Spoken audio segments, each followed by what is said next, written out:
జై శ్రీరామ్. ఇప్పుడే gangs of Godavari cinema చూసిన. సమ్మర్ మొత్తం ఏం సినిమాలు లేవనుకుంటున్న టైంలో విశ్వక్సేన్ మంచి సినిమాతోనే వచ్చిండు. సినిమా బాగుంది. ఇది మంచి కమర్షియల్ ఫిలిం. అసలు ఈ సినిమా స్టోరీ ఏంది? సినిమా ఫ్యామిలీతో చూడొచ్చా లేదా? చెప్తాపా.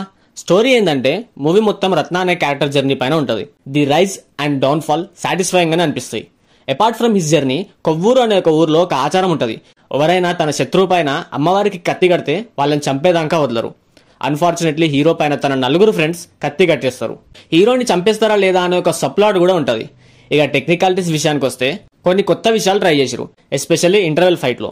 సినిమాటోగ్రఫీ చాలా బాగుంటుంది. As a general and commercial audience గా చూస్తే సినిమా టెక్నికాలిటీస్ పైన ఎలాంటి కంప్లైంట్ ఉండదు. బట్ కొన్ని సీన్స్ ఓవర్ అనిపిస్తాయి అండ్ కొన్ని సీజీ సీన్స్ అవసరం లేదు అనిపించింది. ఇక సినిమాలో నాకు నచ్చినాయి అంటే అంజలి పర్ఫార్మెన్స్. అందరి పర్ఫార్మెన్సెస్ టాప్ ఉంటాయి, బట్ ఆ స్లాంగ్ లో అంజలి యాక్ట్ చేస్తుంటే మాత్రం ఆ క్యారెక్టర్ కి ఇంకెవ్వరు అంత బాగా సెట్ అవ్వరు అనిపించింది.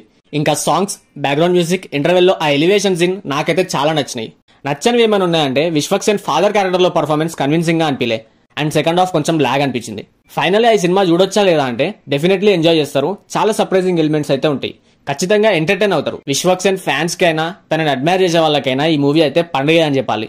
మీరు ఆల్రెడీ ఈ సినిమా చూసుంటే మీ ఒపీనియన్ ఏంటో కామెంట్స్ లో చెప్పండి. మీ కామెంట్ వల్ల ఇంకొకరికి ఈ సినిమా చూడాలో లేదో ఒక బ్రీఫ్ ఐడియా రావచ్చు. ఛానల్ ని సబ్స్క్రైబ్ చేసుకొని సపోర్ట్ చేయండి. జై శ్రీరామ్.